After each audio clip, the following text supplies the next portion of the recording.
Bonsoir les amis. Je vais vous faire la lecture d'un court texte de Raphaël Zacharie de Isara. J'aime bien vous rappeler de temps en temps que je suis l'éditeur du premier livre de Raphaël, qui est quelqu'un que j'aime beaucoup, une personnalité insolite, quelqu'un qui écrit très bien et qui n'est pas apprécié, je crois, à sa juste valeur. Alors voici le texte.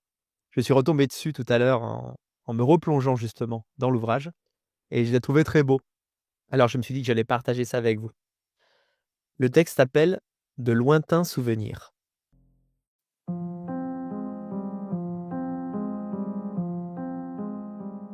J'avais 10 ans.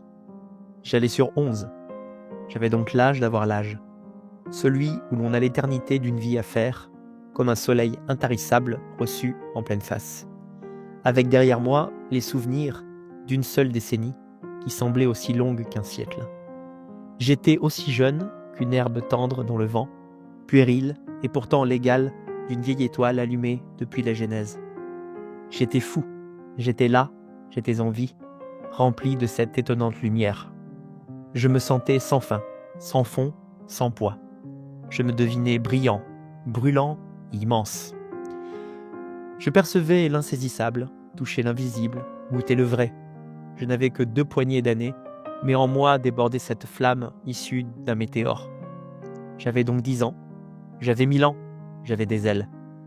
Je connaissais mon âme, je savais qui j'étais. Le monde entrait par toutes mes portes. Autour de moi, il y avait toutes ces choses, ces océans, ce ciel et cette écume.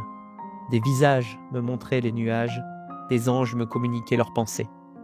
L'inconnu m'apparaissait en toute clarté.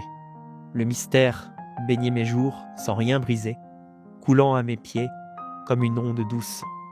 Une intelligence m'initiait au sommet. Je me laissais porter dans ses bras.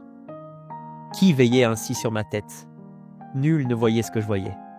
Personne n'aurait compris. Tous auraient cru à un rêve. Mais c'était mieux qu'un rêve. Bien mieux que ça. C'était mon enfance.